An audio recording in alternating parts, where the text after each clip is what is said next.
What's up? Welcome back to another video. And today I decided let's do a little something different. I wanted to talk about the movies that have come out since January 1st to the second week of May and just talk about those movies and see which ones are worth your time, which ones are worth watching in theaters, worth renting out, and which ones you should avoid. And you know what? I do want to start off this video by saying a lot of the movies this year have been amazing so far. They have been not outstanding quality, but I would just say a blast to watch, something that's worth watching, worth having a story to be told. And honestly, just making this list of the movies that have been good and bad, there's an exceedingly amount of good in terms of the bad. But you know what? Let's get the good out of the way. That's a little easier, right? Let's begin with January with Send Help. Send Help is one of the year's best, at least in terms of before the third week of May, I would say. And it was just a quality, fun horror movie, survival thriller. And it was just a fun director just enjoying his time making a movie and just producing a great quality for us, the audience, to watch. And I had a great time with it. I do want to say Crime 101 that did release in February was an amazing film to watch. It was very intriguing. I would say a little slow in parts, but it's a fun LA heist movie that could be a cult classic. It does have that feel to it. I feel like this movie is a perfect one just to throw on at home. You don't have to watch it in a movie theater. And it's just one of those movies that could be repeatable. It could be fun to just rewatch. Solo Mio. The TikTok trend did grab my attention, and just having Kevin James in this sort of serious role for this movie, it was fun to watch. It did elevate the rom-com type of energy that it was doing. It does feel generic at times. Oh boy, yeah, but it was just a memorable film, a fun time. Got to watch it with two of my other friends. Not a traditional movie we would watch, but it was just one that we didn't regret watching at the end of the day. Good Luck, Have Fun, Don't Die, released the same day as Crime 101. And you know what? This one I would say is one that would be good to watch in theaters, but it would also work the same at home. It's just one of those movies that's very unique, sort of like Send Help, where the director, the visionary eye that's behind the camera really does exceed the messaging and just what's going on for the 2 hours that is going on. And I just found myself enjoying this movie, finding the message really grounding. I mean, of course, it's been said multiple times, yes, AI is bad. Keep your faces off your screens and just enjoy life and all that stuff. But just taking the sci-fi route to it and sort of just making it unique and something different was very fun to watch. This very dark comedy that was being presented in terms of school shootings and what happens to humans when you're too stuck on your screen and what happens to AI and all this stuff. I thought it was really tastefully done. It was just an entertaining movie to watch nonetheless, and I do recommend this movie to you. Hoppers is one of those movies that shows you why Pixar is Pixar, why Disney is Disney. It's just one of those great animated movies that is speaking about the environment, what infrastructure really does to nature, and what happens when you need to join forces with also the people that you least suspect and things like that. There's, a lot of moral stories there, not to mention the animals are really, really cute when you get to see them in animal form. And it's just a fun adventure to go along. The time does breeze by with this movie. I think it was like about an hour and 45, and I'm like, wow, this movie's already done. Dude, that was a fun movie. And it just reminded me, at least someone who was skeptical about, upcoming Disney and Pixar movies, that just all felt the same. This movie just really elevated my opinion, changed my opinion to see like, okay, they still got some tricks up their sleeves. And I do appreciate that it's a more mature type of movie. And a lot of people are just exaggerating, what happens, but it's like, come on, kids are going to learn either way. And I think it's a great movie for kids to watch on Disney Plus, in the theaters, wherever you can. I really highly recommend this movie, and probably one of the best, in my opinion, of this year. Project Hail Mary, I will say there was a shit ton of hype for this movie, and did it deliver? Kinda. I was kind of disappointed by it. I will still sing its praises. I think it's a really awesome movie.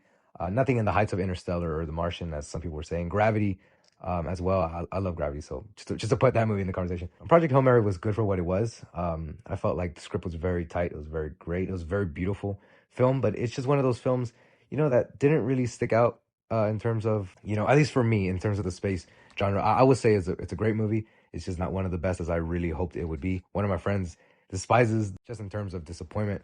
And I do understand them. This might be a controversial take, but I think Normal is one of my favorite movies of the year thus far. This thus far. That's why this movie is called like about halfway into the year. This is, my little list. Normal was just a fun movie to watch. And Bob Odenkirk does what he does best, and I feel like this movie kind of ties with Nobody as one of Bob Odenkirk's best like action comedy type of films.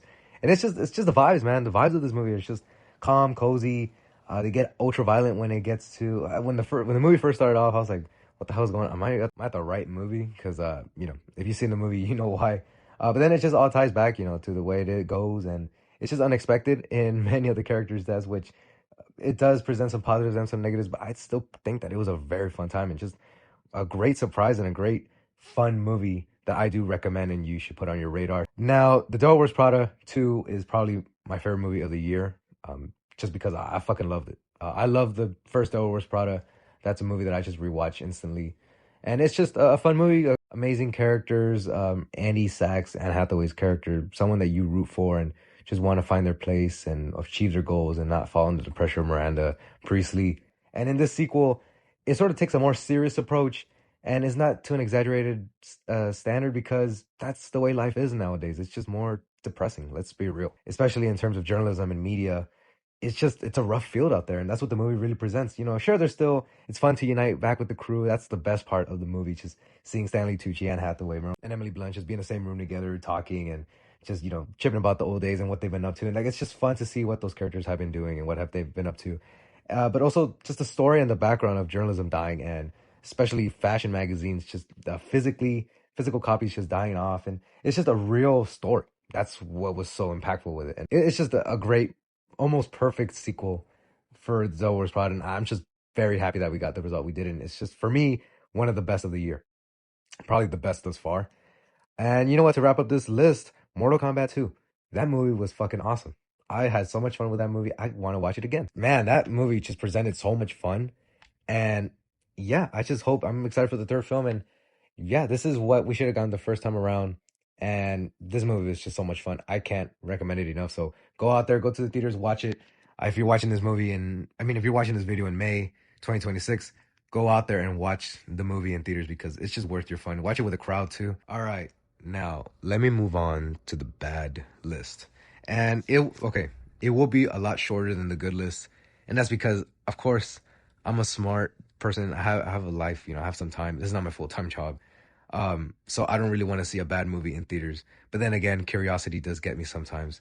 And as an A-list, I got to make the best use of my freaking thing. So you know what? Let's just begin with middling movies to the very shitty, stupid type of movies that I can't believe were actually released. So let's just begin with Mercy with Chris Pratt. I thought it was a fine movie. Nothing too crazy. The concept was pretty wasted in this movie. I feel like there's a lot of endless things to do with it. I heard someone say Mercy would be a great TV show, and yeah, I could not disagree with them because it'd be a very good concept just to have episode by episode different cases represented. And it was just weird seeing Chris Pratt in a chair for about 90% of this movie. And then the ending just goes off the fucking rails. So I don't know what's going on there. But I felt like it was a fun, twisty type of Law and Order episode that could be best streamed at your home. But since I watched it in theaters, it was okay. It was like a little waste of my time, but I thought it was mid. I thought it was okay. Greenland 2. Listen, I'm not too big on Greenland 1. I love Gerard Butler movies. My mom fucking loves his movies. But Greenland 2 was okay. It was a little boring. The result at the end was a little upsetting, just because the whole journey led to that. Okay. And it did feel like a waste of time a bit. A sequel that was not really warranted. But I thought it was fine. Nothing bad. But then again, nothing too crazy overall. Like, not a rewatchable Gerard Butler type of movie. Super Mario Galaxy, I would also add to this pile. I mean, I thought it was just okay. I prefer the first movie a lot more. And movie just felt like more of a TikTok brain type of movie where everything's just moving at a rapid pace. No breathing room. Just everything nonsensical happening nonstop. Like a Minions movie, except even the Minions have more of a story. Like, dude, that's actually crazy. But it was still so cool seeing things from the games and just like tapping into my nostalgia chords and be like, oh man, I remember playing this. Especially in the last act, there's a lot of things that tapped into my nostalgia, so it was really cool seeing that. But other than that, the movie was all right. It was just mid. But kids are gonna love that movie, so yeah, if you have kids, take that movie because they're gonna love it.